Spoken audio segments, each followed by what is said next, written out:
حضرت خبیب کو گرفتار کر لیا مکے والوں نے. اس وقت غربت تھی اسلام پر.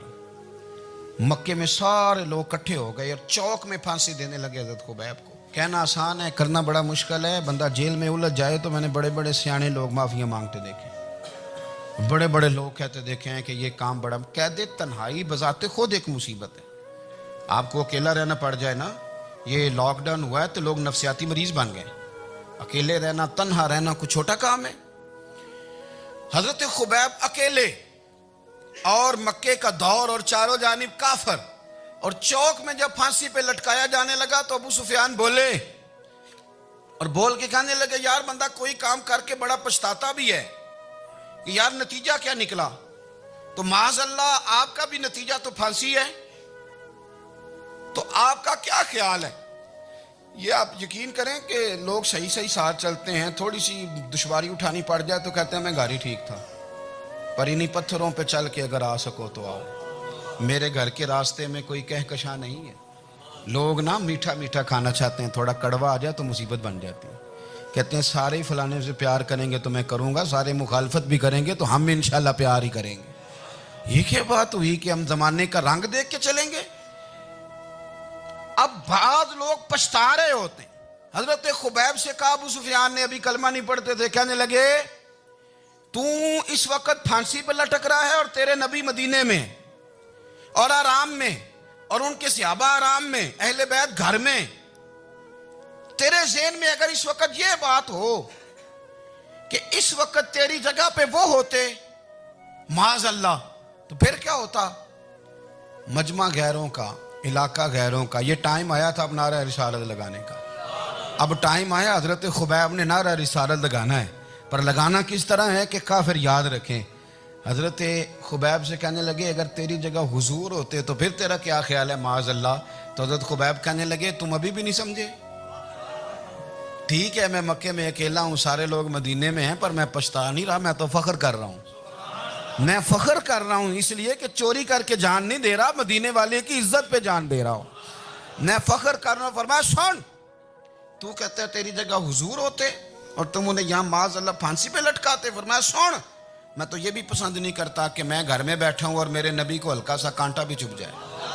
ہمارا اپنے نبی سے محبت کا رشتہ ہے. ایک کانٹا بھی حضور کے قدم مبارک میں چبھے ہمیں برداشت.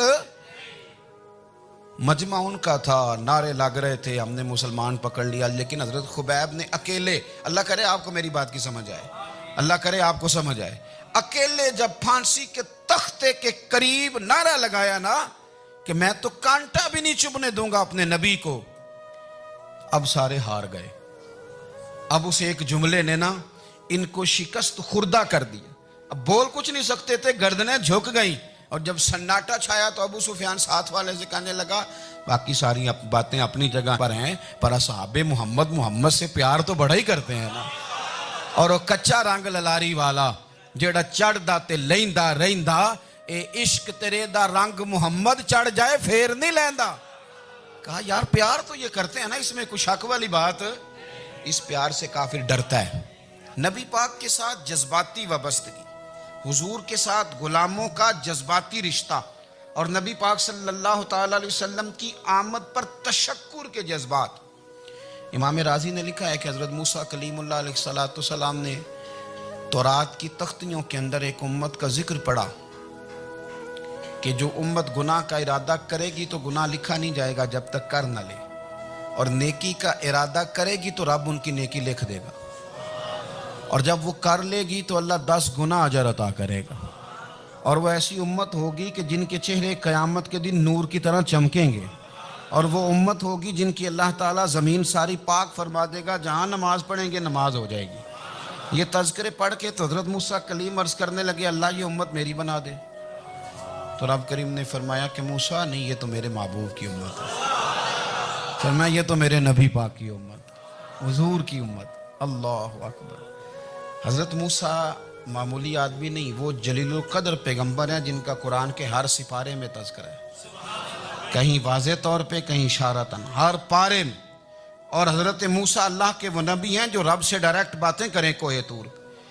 کہا اے موسیٰ یہ امت تو میرے نبی کی ہے. تو حضرت موسیٰ علیہ السلام عرض کرتے ہیں، امام راضی نے لکھا ہے، کہتے ہیں اے اللہ پھر مجھے اپنی نبی کی امت میں شامل کر۔ وہ یار ہمیں لوگ کہتے ہیں میلاد نہ مناؤ، جس امت میں آنے کے لیے حضرت موسیٰ نے دعا مانگی، جس محبوب کی غلامی کے لیے، ہمیں تو دعا بھی کوئی نہیں مانگنی پڑی، اللہ نے فضل سے ہی مدینے والے کا غلام بنا دیا۔ تو ہم حضور کے تذکرے نہ کریں، ہم تشکر نہ کریں، ہم نبی پاک صلی اللہ تعالی وسلم کی نعت نہ پڑھیں، ہم حضور کے آنے پر جشن کا اظہار نہ کریں۔ ہر وہ جائز طریقہ جس سے اظہار خوشی ہو سکے وہ میلاد پہ کرنا چاہیے، اور اس کے لیے اسباب بنانے چاہیے۔ امت کا ایک جذباتی انداز ہونا چاہیے نبی پاک کے ساتھ، ایک وارفتگی، ایک ذوق، ایک طبیعت کے اندر وجدان۔ نعرہ مطلب اس طرح نہ ہو کہ بس چل رہا ہے کام، میں نہیں ہوں قائل، میں کہتا ہوں پہلے تو کوئی لگائے نہ، اور پھر نعرہ جب لگتا تھا نا تو مسلمانوں کے یہاں نعرہ لگتا تھا تو بڑے بڑے لوگ کانپ جاتے تھے۔ صوفیاء نے لکھا ہے کہ حضرت عمر نے جب کلمہ پڑھا نا تو 39 بندے کلمہ پڑھتے تھے، تو نبی پاک نے رات کو دعا مانگی، اے اللہ عمر کو مسلمان کر کے اسلام کو عزت دے۔ حضرت عمر سویرے آ گئے، میں وہ تفصیل میں نہیں جاتا، بات لمبی۔ حضرت عمر جب آئے نا اور انہوں نے آتے جب کہا نا کہ میں کلمہ پڑھنے آیا ہوں، تو حضور اتنے راضی ہوئے کہ نبی پاک نے کہا اللہ اکبر، تو صحابہ نے نعرے لگائے اللہ اکبر اللہ اکبر، یعنی 40 لوگ مسلمان ہوئے تو نعرے لگے۔ ہمارے صوفیاء کہتے ہیں حضرت عمر کے آنے پر جب نعرے لگے تو بتاؤ کہ وہ تو نعرہ تکبیر لگا، نعرہ رسالت کیوں نہیں لگا؟ تو کہتے ہیں گویا ہمیں حضور نے یہ سمجھایا ہے، حضور کے اشاروں نے سمجھایا ہے کہ میں اب اپنے نعرے خود تو نہیں نہ لگاؤں گا، میں نے تو اللہ اکبر کہہ دیا، عمر آ گیا ہے میرے نعرے لگاتا رہے گا، اب نعرے لگیں گے۔ حضرت عمر نے پہلے دن ہی کہا کہ حضور آپ سچے رسول ہیں تو چھپ چھپ کے نماز کیوں پڑھیں؟ شروع ہو گئے نعرے، حضور آپ سچے ہیں تو چھپ چھپ کے نماز کا کیا معنی ہو؟ تو حضور نے فرمایا تیرا کیا ارادہ ہے؟ حضور سارے نہیں، ایک میں، ایک امیر حمزہ، ایک لائن کے آگے وہ لگ جائے، ایک کے آگے میں لگ جاؤں، اور باقی مسلمان جتنے ہیں کل 40 تھے، پیچھے 18 19 بچیں گے، تو ایک لائن میں وہ ہو جائیں، ایک میں آگے، ایک میں امیر حمزہ ہو، ایک میں ہوں، تو دیکھ لیتے ہیں یہ ہمیں نماز کیسے نہیں پڑھنے دیتے۔ ہاں دیکھ لیتے ہیں، آئے نا میدان میں، ادھر آ ستمگر ہنر آزمائیں، تو تیر آزما ہم جگر آزمائیں، اور غلامان محمد جان دینے سے نہیں ڈرتے، یہ سر کٹ جائے یہاں رہ جائے کچھ پرواہ نہیں کرتے۔ فرمایا بھی پتہ چل جاتا ہے نا، ایک لائن میں حضرت امیر حمزہ ہو گئے، ایک میں حضرت عمر ہو گئے۔ پہلے یہ مارتے تھے جو حرم شریف میں مسلمانوں کے طریقے پہ نماز پڑھتا تھا، یہ جلوسوں کی بڑی برکت ہے، اندر بیٹھے رہے نا چپ کر کے، نکل جائیں تو پتہ کچھ بھی نہیں چلتا۔ جب نکلتے ہیں نا لوگ کہتے ہیں جلوس کیا معنی ہے، تو میں بتاتا ہوں نا جلوس کا معنی کیا ہے۔ حضرت عمر نے باہر نکلے 2 لائنوں کا جلوس، لمبا بھی کوئی نہیں، بندے بھی 40، اور جناب فاروق اعظم باہر نکلے تو عمر کا نعرہ، عمر کا، حضرت عمر نے یوں کر کے آستینیں بازو کی چڑھا لیں، اور اپنے گلے میں جو ان کے رومال تھا نا اس کو یوں سینے پہ باندھا، اور اس ہاتھ میں تلوار تھی تو یوں کر کے باہر لہرائی، کہنے لگے او مکے کے کافرو ادھر آؤ میرے سامنے، جس نے اپنی بیوی بیوہ کرانی ہو، جس نے بچے یتیم کرانے ہوں، وہ آئے میدان میں، مصطفیٰ کے غلام آج سڑکوں پہ نکل آئے میدان میں، ہمارے سامنے ہمارا مقابلہ کرے، آئے نا میدان میں، ہم نکلے ہیں، اب ہم یہاں کعبے میں اعلانیہ نماز پڑھیں گے، ہم پڑھیں گے، طاقت ہے تو آؤ نا ہمارا مقابلہ کرو، آؤ۔ کفر بذات خود بہت بڑا جھوٹ ہے، اور جھوٹ کے پیر، بس 2 بندے نکلے تلواریں لے کے آگے، تو پھر حضرت عمر نے اعلانیہ نماز پڑھوائی خانہ کعبہ۔ تو میرے بھائی رسول اللہ صلی اللہ علیہ وسلم کے غلام تو جب نعرہ لگاتے تھے تو ہو ہی کمال جاتا تھا۔ پھر بریلی کے امام بولے، کہنے لگے پیش حق مجدہ شفاعت کا سناتے جائیں۔ حضور قیامت کے دن آگے نا، ہمارے آگے خوشخبری دیں گے، کہیں گے تم فکر نہ کرو، آ جاؤ میں تمہیں بخشواتا ہوں، میں تمہاری سفارش، آ جاؤ پیچھے۔ حضور نہ پیش حق مجدہ شفاعت کا سناتے جائیں گے۔